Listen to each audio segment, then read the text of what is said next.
송창령의 일파만파. 저는 광주대학교의 송창령입니다. 오늘은 전 광주광역시 시의회 의장님이셨고 또 광주 사회서비스원의 원장님을 역임하셨던 조호건 원장님을 모셨습니다. 안녕하세요. 안녕하십니까, 송 교수님.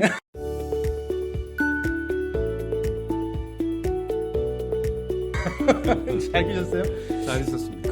지금 서비스원 원장님을 이렇게 마치신 것은 언제 됐어요? 지금 뭐 기간으로 보면 한 1년 반 한 정도. 1년. 네. 그럼 그 동안에는 뭐 어떻게 지내셨어요? 그 다음에는 제가 북구의 그 생존 전략을 보고 있는 담양 광주 통합 북구 발전 포럼을 좀 만들어서 함께 전문가와 토론회도 한 두 차례 하고. 맞아요.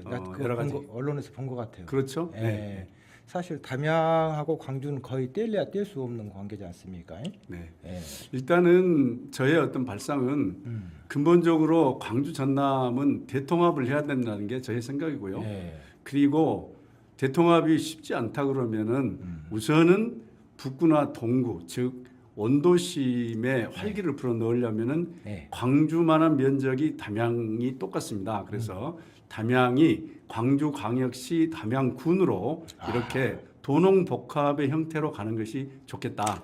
그래서 그런 부분에 대한 하나의 그 무브먼트, 그러니까 통합 운동을 전개하는 어떤 그런 것이 저희 포럼이 지향하는 점이라고 봐야 되겠습니다. 굉장히 신선하고 좀 상당히 양쪽 다 상생이 될 수 있는 재미있는 아이디어인 것 같습니다. 그 대학 졸업 후에 증권회사에서 한 20년 근무하셨는데 거기에서 최연소 지점장, 40대 초에 본부장까지 하셨어요. 지난 일을 말씀하시니까 그렇죠. 대단한 일을 했다고들 남들이 그러는데 당시에 30대 중반 지점장, 부장 그리고 40대 초반에 본부장 정말로 우리 회사 조직에서는 신화와 같은 전무 후무한. 네, 그렇습니다. 그러면 그렇게 초고속 지점장이라든가 본부장을 하셨던 저한테 좀 약간의 귀뜸만 해주신다면 치명적인 본인의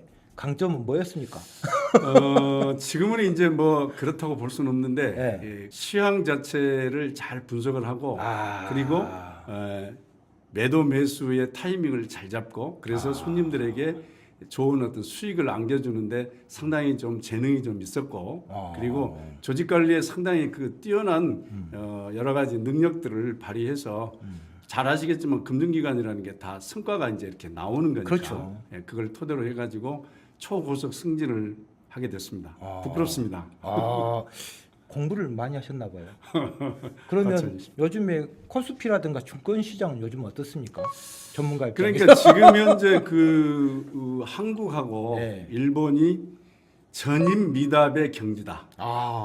그러니까 그렇게 보십니까? 가본 적이 없는 곳을 지금 가고 있죠. 지금 현재 어제 종가 기준으로 해서 코스피가 3,883.68. 그다음에 일본의 니케이 지수 같은 경우도 거의 5만 포인트에 와 있는.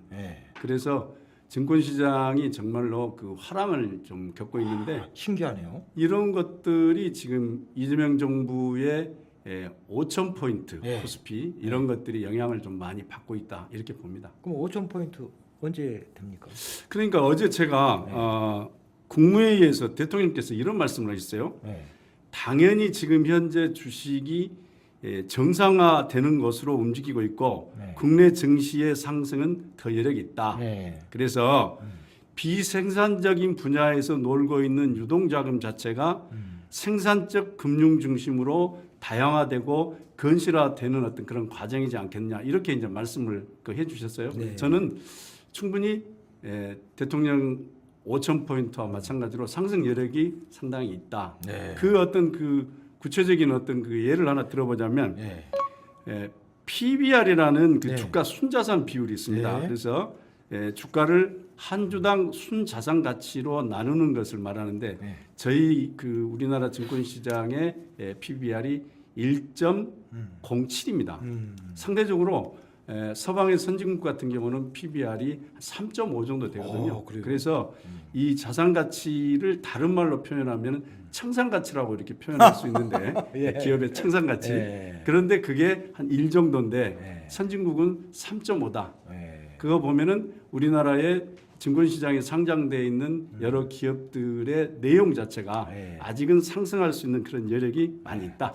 미래산업 예. 그리고 생명공학 예. 이런 쪽 같은 경우는 투자자들께서 새로운 어떤 그런 그 투자처로 한번 관심을 가져도 되지 않겠냐. 한 20, 30년 전에 전문가인 조호건 본부장이 아니 근데 지금도 지금 네. 말씀하신 거 보니까 20, 30년 전 전문가가 아니라 완전히 전문가십니다. 아. 그런데 광주 시민들은 어떤 조호건 원장님을 대할 때 증권 전문가보다는 아마 저를 포함해서 대부분의 140만 광주 시민들이 아마 광주시의회 의장 조호건 네. 이렇게 기억할 건데 시의회 의장 하시면서 활동하셨던 얘기 조금만 해주시죠. 일단은 뭐 140만의 그 대표 기관인 대의 기관인 그 의회에서 제가 이제 증권회사를 그만두고 2006년부터 2014년까지 한 8년 동안 제가 일을 했는데요.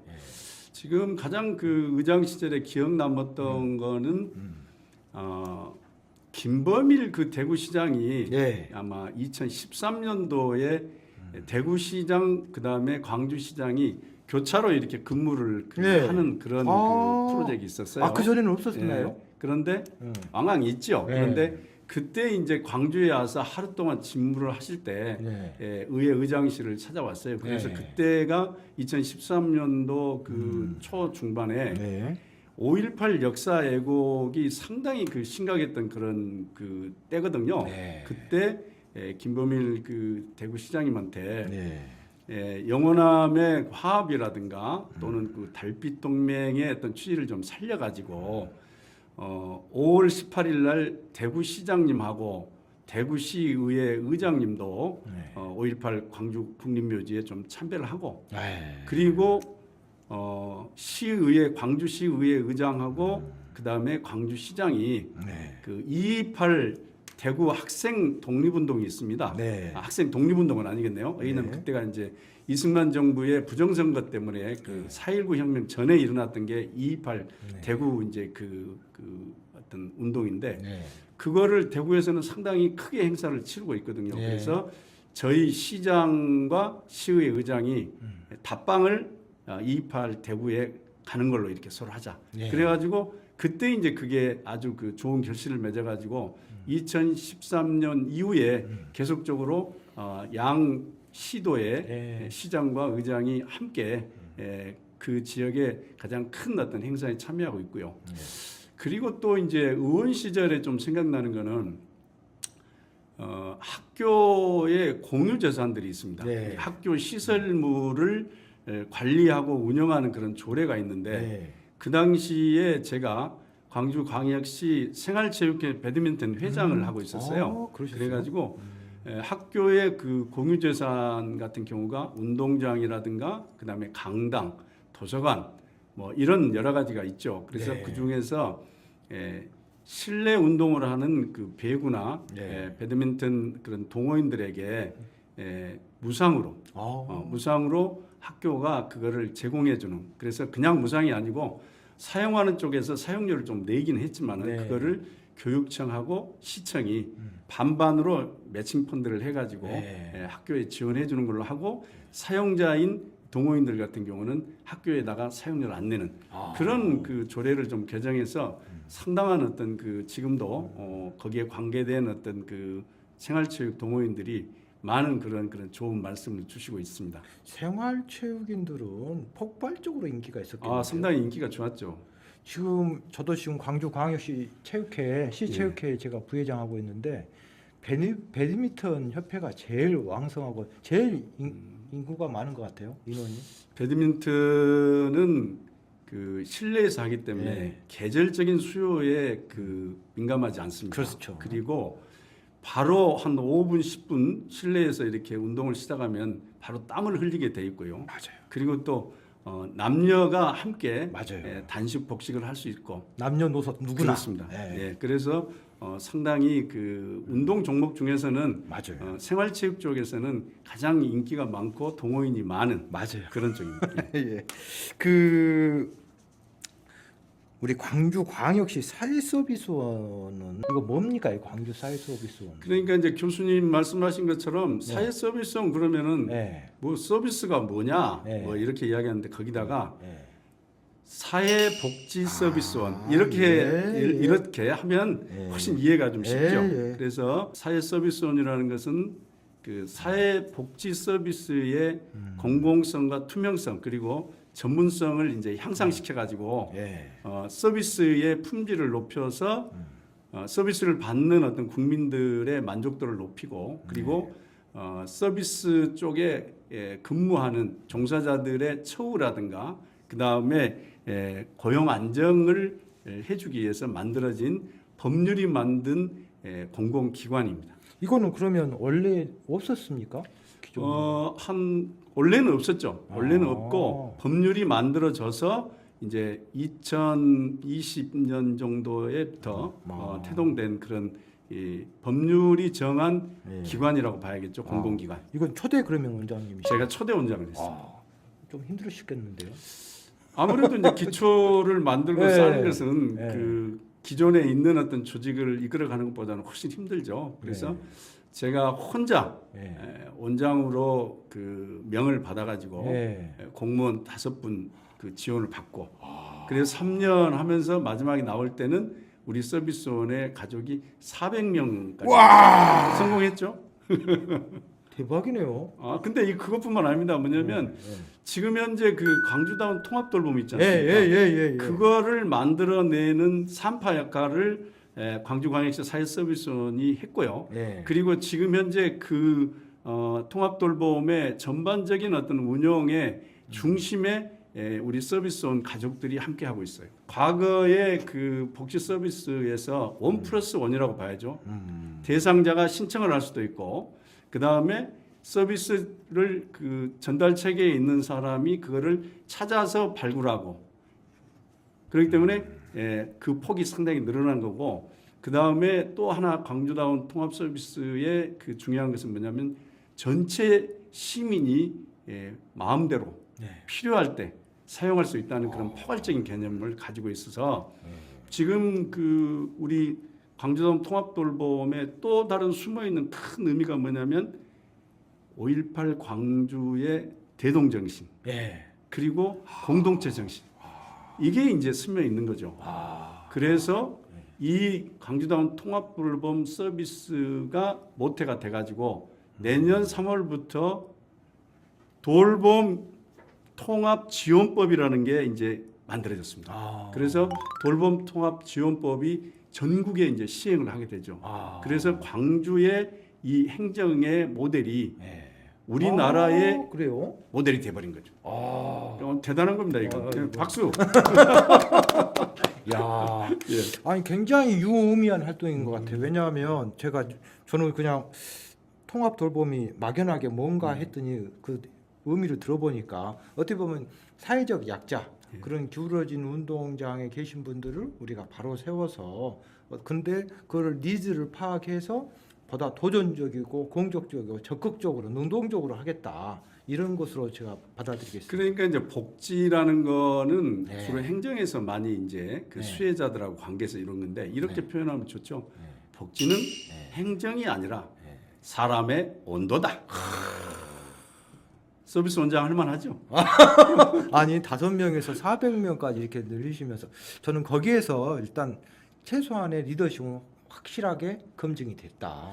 북구가 지금 현재 그 예산이 한 1조 한 2천억? 글쎄. 상당히 많죠.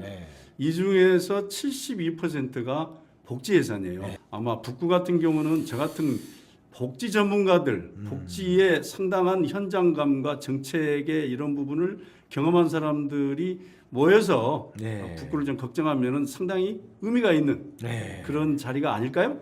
지금 광주 북구에서 가장 핫 이슈가 예. 호남 고속도로 아닙니까? 확장공사. 이거에 대해서 좀 한번 코멘트 좀 해주시죠. 참 광주에 이제 그 물 먹는 하마, 세금 먹는 하마가 뭐 시내버스, 중공영제, 그다음에 지하철 적자, 그리고 순환도로의 그 여러 가지 문제 이런 것이 이제 예산이 많이 들어갔는데 우리 지금 현재 광주광역시가 그 재정 상태가 상당히 안 좋습니다. 안 좋죠. 그래서 뭐 20 몇 프로 된다. 23.1% 네. 부채 비율이 네. 25% 가면은 이게 이제 그 상당히 좀 문제가 되죠. 국가적으로. 네, 국가적으로. 그래서 그런데 이제 이게 또 하나 나타났죠. 이게 9월 22일 날 착공을 해서 2029년에 완공을 목표로 해서 4차선을 6차선에서 8차선으로 늘리는 아시는 것처럼 동강주 IC에서 광산 IC까지 11.2km. 뜨거운 감자죠. 이게 이제 문제는 근데 해야 됩니다.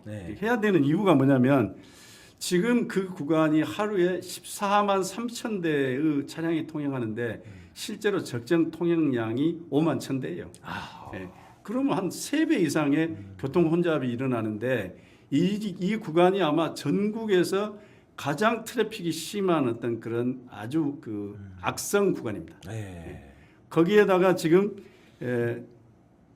교통 혼잡도를 평가해 보니까 A부터 F까지 6등급이 있는데 이 도로가 F등급이에요. 그리고 평균 시속 50km. 그러니까 이 부분은 분명히 이제 그 고속도로의 기능을 완전히 상실해 있는 상태이기 때문에 이건 확장 공사를 해야 되는 그런.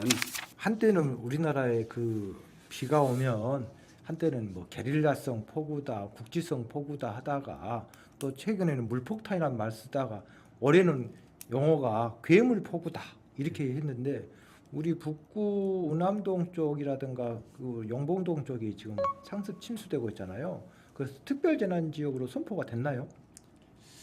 특별재난지역으로 8월 6일 날이죠. 지난 8월 6일 날 이제 선포가 됐는데 지금 현재 그 피해액을 제가 좀 그 보면은 두 분의 인명 피해가 났고 그 다음에 172억 원의 재산 피해 그리고 수해에 신고된 건수가 2,188건 상당히 좀 큰 규모로 이렇게 났는데 안타까운 일입니다. 그리고 지금 그 내용들을 좀 보시면은 우리 송 교수님이 이제 재난 쪽에 더 전문성을 가지고 계셔서 제가 이거 한번 볼까요? 도시 하수 용량의 기준을 10 내지 30년 빈도에서 기후 변화라든가 또는 기상 이변이 지금 일어나고 있는 지금에 와서는 100년에서 200년 빈도로 바꿔가지고 보다 근본적인 대책을 세워야 한다. 누가 말할게요? 누가 말했습니까? 송 교수님이 말씀하셨더라고요. 그게 아니고 정확한 워딩은 지금 하수 관거 설계 자체가 30년 빈도로 돼 있고 그다음에 이 펌프장이 50년 빈도로 돼 있는데 작년 올해 거의 200년 빈도의 폭우가 왔거든요. 그러니까 이미 용량을 초과해 버렸어요. 그렇기 때문에 저는 이제 좀 고도화하자 이런 얘기죠. 지금에서 보면은 다음에 그런 물폭탄을 맞을 그 우리가 기다리고 있는 시간은 6개월밖에 남아 있지 않지 않습니까? 또 그래서 우선은 또 다른 재해가 나타나지 않게 발생하지 않게 거기에 따르는 미리 대비하는 그런 것들이 좀 필요하다. 지형상으로 봐도 맞습니다. 지금 현재 그 이번에 신안교나 운암동 일대라든가 이게 지형상으로 동고 서저의 그런 그 지형을 가지고 있는데 우리가 이제 그 개발을 그 난개발을 하다 보니까 이제 천을 거의 다 광주가 지금 복개 하천으로 지금 그 만들었지 않겠습니까? 맞습니다. 그래서 그림을 한번 봐보면은 용봉동 전남대학교 왼쪽에서 용봉천이 이렇게 복개가 됐어요. 맞아요. 그 다음에 북구청 앞하고 전남대학교 정문 쪽으로는 서방천이 이렇게 와서 결국에 신안교에서 만나게 되는 맞습니다. 거예요. 그러면은 용봉천은 폭이 23m고 서방천은 12m입니다. 그래서 신안교 쪽에서 와서 용봉천의 수압이 서방천의 물을 예를 들어서 흐름을 막아버린 거죠. 그렇게 하니까 이제 역류가 일어나서 결국에 전대 농대 뒤쪽이라든가 전대 정문, 북구청 더 위로 가서는 문흥동 성당이라든가 말바우 시장 이런 쪽까지 이제 다 잠기게 되는 두 번 다시 이런 것들이 일어나지 않게 우선은 좀 빨리 해야 될 게 환경청이나 영산강유역청하고 해가지고 환경부하고 광주천하고 영산강이 합류되는 어떤 그런 지점 또는 영산강하고 황룡강이 합류되는 지점 그리고 광주천 이런 쪽에 하도 정비 준설을 좀 할 수 있으면 해서 물의 흐름을 좀 빨리 하고 그다음에 광주천의 지금 현재 고정보 자체가 가동보 형태로 빨리 바뀌어야 된다. 돌발 질문 하나 할까요? 아유. 나에게 광주광역시 북구란 어떤 겁니까? 첫 번째 뭐 제 고향이죠. 나에게 북구청장이란? 그래서 딱 맞는 거다. 완성 맞춤. 첫 번째 이제 그 우선 또 경제를 좀 알아야 되잖아요. 제가 이제 증권회사라든가 이런 걸 해서 실물 경제에 대해서 상당히 밝은 그런 편이고 북구청장은 복지를 모르신 분이 하기에는 좀 어렵다. 전체 예산 70%가 복지니까. 그렇습니다. 아까 말씀드렸잖아요. 사회복지서비스원장 초대 그런 거고 그다음에 또 지방행정을 알아야 되지 않겠습니까? 그래서 저는 시의회에서 시의원 8년 그러면서 또 의장을 했으니까 이런 행정의 여러 가지 어떤 측면도 있어서 삼박자를 고루 갖추고 있는 그런 것 같네요. 조건. 표현이 좀 맞습니까? 네, 정확하게 표현인 것 같습니다. 오늘 우리 청취자분들한테 한 말씀 주시죠. PBS 우리 청취자 여러분들을 우리 송 교수님하고 함께 이런 자리에서 만나 뵈서 정말 그 영광으로 생각합니다. 항상 그 건강하시고 또 여러분들이 하고자 하는 그런 일들이 잘 이루어지는 하루하루가 되시면서 건강히 또 하루하루를 잘 지내시고 기회가 있으시면 또 관심이 있으시면 저 조옥원에게도 많은 응원과 관심을 부탁드리겠습니다. 사랑합니다. 오늘은 조옥원 광주광역시 사회복지서비스원 우리 원장님 모셨는데 인터뷰를 해보니까 경제 전문가 그리고 복지 전문가 그리고 광주광역시 북구에서 30년간 사시면서 밑바닥 민심을 완전히 훑고 계시는 것 같습니다. 오늘 나와주셔서 감사합니다. 감사합니다. 고맙습니다. 이상으로 마치겠습니다.